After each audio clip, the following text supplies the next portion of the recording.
اس کے بعد جو انڈیا کے الیکشن جو ہیں خاص طور پر ویسٹ بنگال میں، وہاں پر مودی کو کافی ہزیمت اور شکست کا سامنا کرنا پڑا ہے ممتا بنرجی کے ہاتھوں اور ان کی ترنمول کانگریس کے ہاتھوں. تو وہ بھی ایک بہت بڑا ایک پریشر ہے مودی کے اوپر، اور اس کی وجہ سے شاید اب بی جے پی کے اندر انٹرنل فیوڈ جو ہیں وہ بھی سر اٹھانے شروع ہو گئے ہیں، اور نریندر مودی کی لیڈرشپ جو ہے وہ بھی تھوڑی ڈاواڈول دکھائی دے رہی ہے. اس کے علاوہ وہاں پہ سوشل میڈیا کے اوپر ایک ہیش ٹیگ چل پڑا ہے والنٹری ریٹائرمنٹ اسکیم کا، اور وہ سارا ہندوستان کی پبلک جو ہے وہ اب نریندر مودی کو کہہ رہی ہے کہ اب وقت آ گیا ہے کہ آپ والنٹریلی ریٹائرمنٹ لے لیں. اور اس کو فردر کیا کہنا چاہیے ایگزیسرپیٹ کرنے کے لیے وہ فارمرز پروٹیسٹ جو ہے وہ پنجاب میں ابھی تک چل رہی ہے، وہ کئی مہینوں سے چل رہی ہے اور اس کا ابھی تک کوئی نتیجہ خاطر خواہ نکلا ہی نہیں ہے. اور اب ڈر یہ لگ رہا ہے ان لوگوں کو کہ یہی پنجاب کا جو پروٹیسٹ جو ہیں یہ چلتے چلتے کئی خالستان کی موومنٹ کا روپ نہ دھار لے، اور اگر یہ خالستان کی موومنٹ کا روپ دھارتے ہیں اور کشمیر کی موومنٹ جو ہے اس کے ساتھ ان کے روابط قائم ہو جاتے ہیں، ان کے لنکس کریٹ ہو جاتے ہیں، تو ہندوستان کے لیے ایک بہت بڑی مصیبت کھڑی ہو سکتی ہے. تو ڈومیسٹکلی تو یہ ساری کمپلشن ہے، اس کے علاوہ اور بھی بہت ہیں، مگر جو چیزیں ہیں وہ یہی ہیں جو کہ مودی صاحب کے لیے مشکل کا باعث بن رہی ہیں. ریجنلی آپ دیکھیں تو لداخ میں چائنا اپنی 1959 کی لائن پہ آ کر بیٹھ گیا، اور ہندوستان نے کافی علاقہ اس کے سامنے کھو دیا ہے. اس کے علاوہ ساؤتھ ایشیا میں جو ہے چائنیز انگریس بے شمار ہو گیا اور انڈیا ٹوٹلی آئسولیٹ ہو گیا. افغانستان میں انڈیا ارریلیونٹ ہے، اور جو اینڈ گیم ہے افغانستان میں اس میں وہ پیریفرل ہے، اس کا کوئی رول نہیں ہے، اور نہ ہی اس کو افغانستان کا جو پوسٹ یو ایس وڈرول کا جو یا after math of the U S withdrawal کا جو ٹائم پیریڈ ہے اس میں اس کا کوئی رول دکھائی دے رہا ہے. تو وہ ریجنلی بھی لگ یہ رہا ہے کہ وہ اب آئسولیٹ ہوتا جا رہا ہے. اب اگر انٹرنیشنلی یا گلوبل لیول پہ دیکھیں تو وہ کوڈ کا حصہ ہے، اور اب اس کو کوڈ کے حصے میں اپنی جو حصہ جو بنا ہے تو اس کو اپنی اب کمٹمنٹ شو کرنی پڑے گی ٹو کوڈ.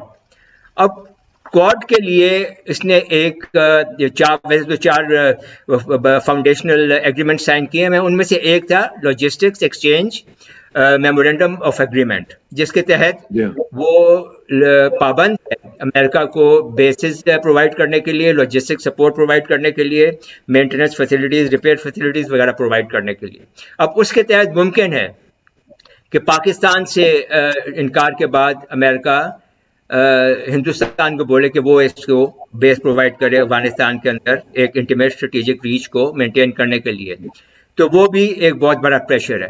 اب جب اتنے سارے پریشرز ہیں ڈومیسٹک بھی، ریجنل بھی اور انٹرنیشنل بھی، تو نریندر مودی کے پاس اب ایک ہی راستہ دکھائی دیتا ہے میرے پاس کہ وہ اس کو ڈائیورٹ کرنے کے لیے اٹینشن اپنی ساری پبلک کا وہ ایک کوئی ایسا کام کریں جس سے ساری دنیا، جو سارے انڈینز جو ہیں، انڈین قوم جو ہے، جنتا جو ہے، وہ اپنے مسائل بھول کر یا ان کے دوسرے جو مسائل بھول کر وہ اس طرف لگ جائے، اور وہ کام صرف کشمیر میں کر سکتے.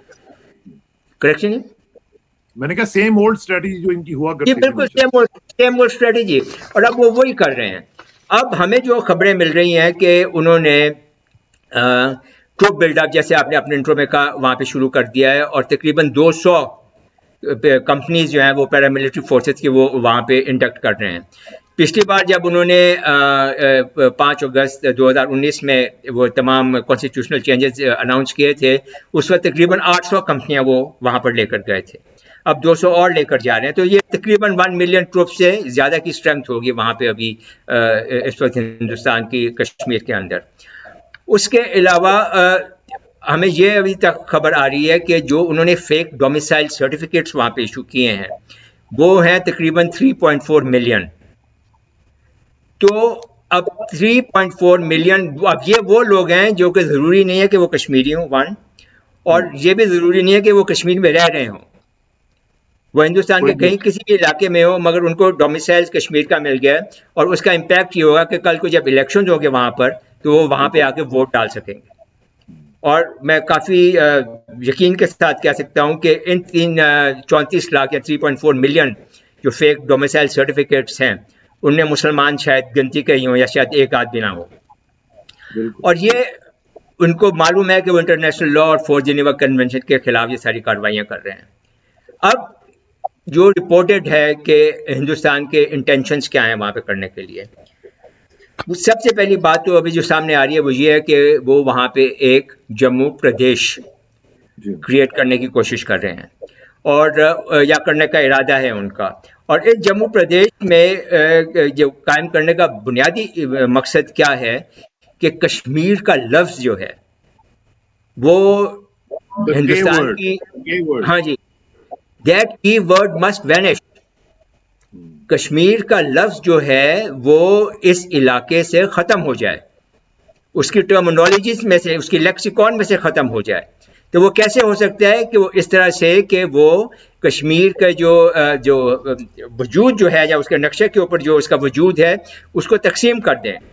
اب سننے میں یہ آ رہا ہے کہ کشمیر ویلی کی سدرن جو ڈسٹرکٹس ہیں وہ جموں میں ضم کر دی جائیں گی، اور جو ناردرن ڈسٹرکٹس جو ہیں وہ شاید لداخ میں ضم کر دی جائیں گی.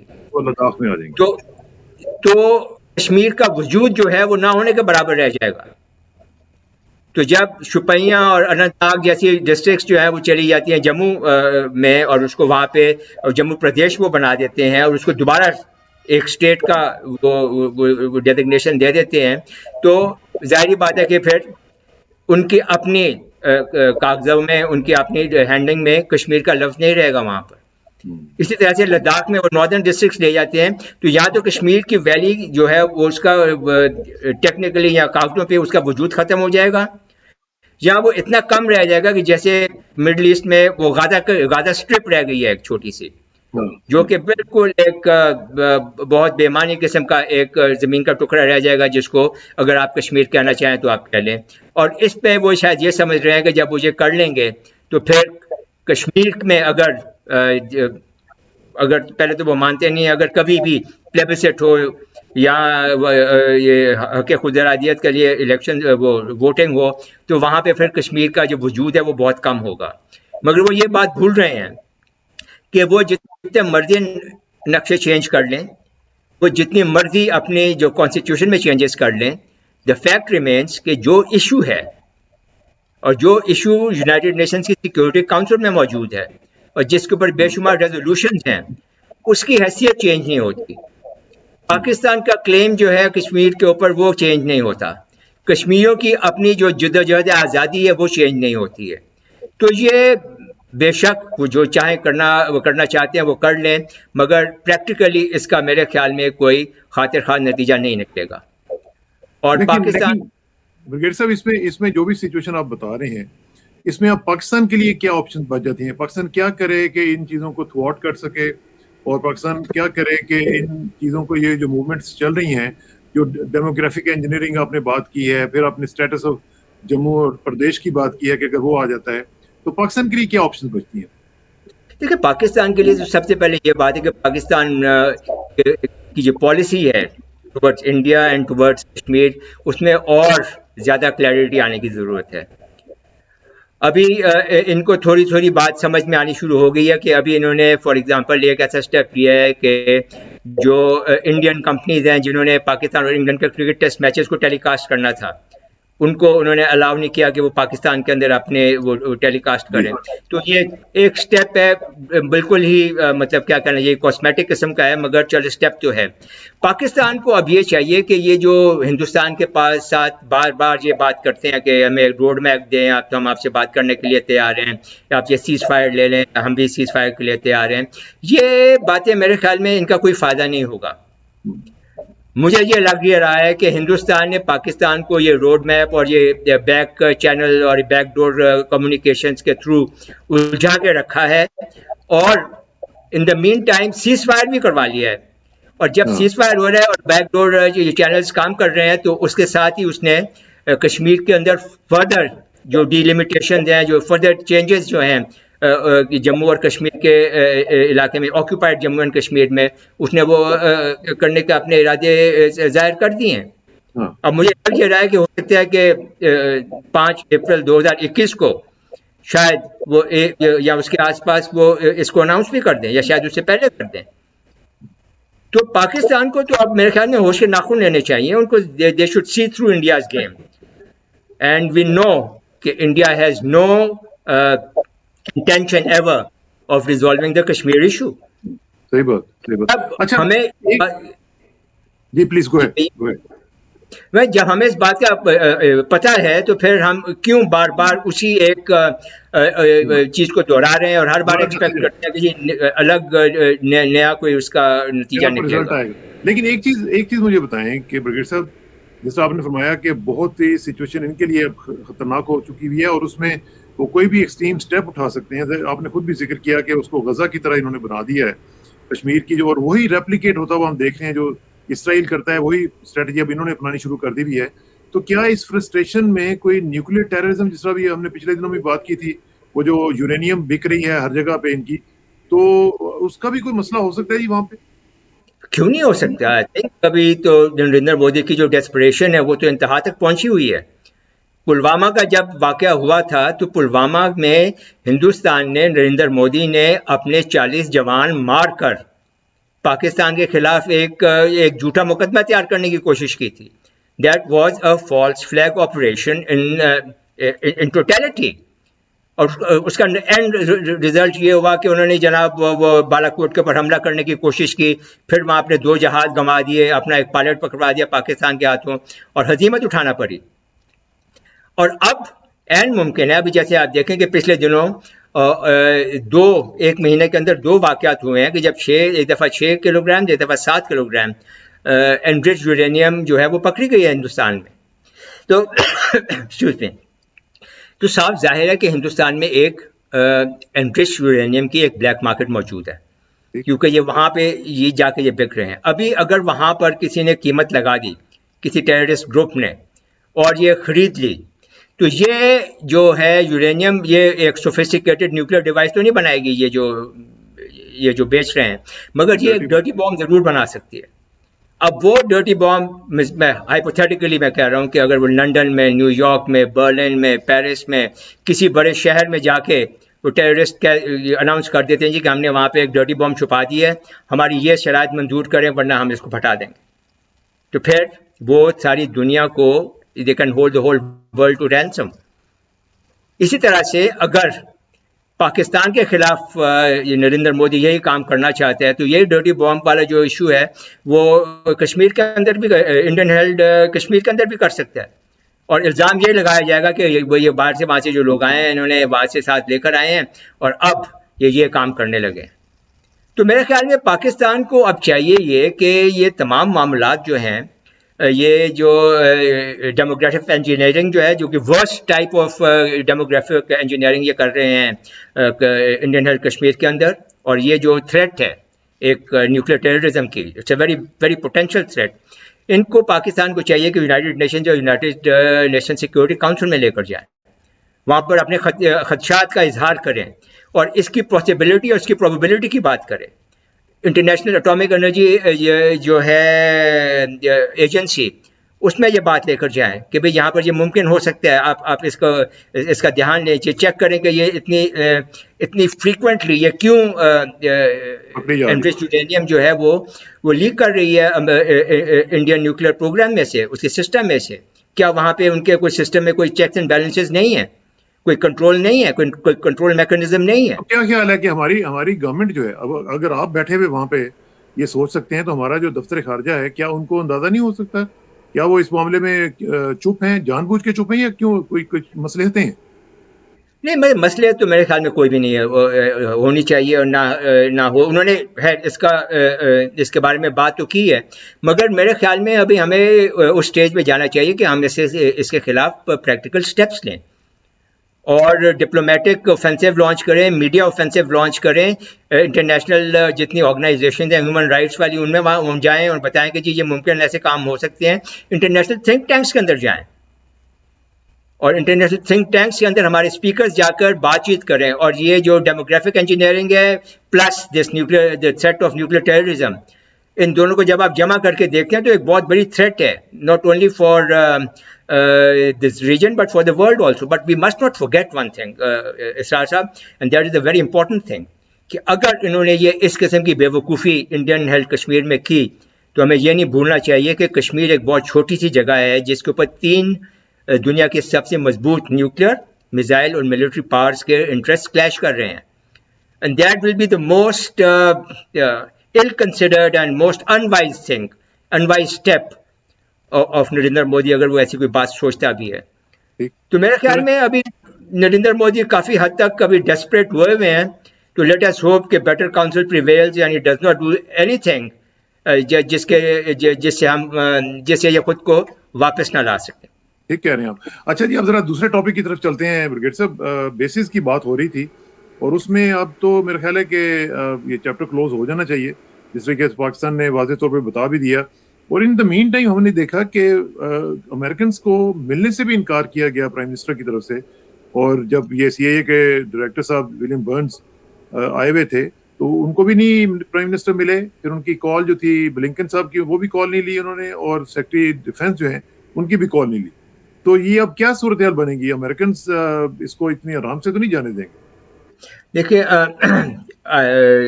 اسحاق صاحب, یہ تو ایک بہت ہی اس ٹاپک پہ ہم نے پہلے بھی بات کی ہے, مگر آج میں آپ کو ایک ڈفرینٹ اینگل سے اس کا انالیسز آپ کے سامنے رکھنا چاہتا ہوں.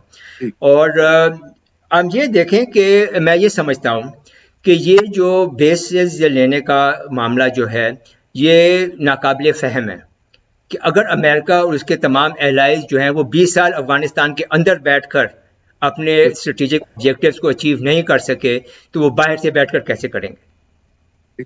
It's a very simple question. اور اگر وہ باہر سے بیٹھ کر نہیں کر سکتے then why do they need a base or bases in the region?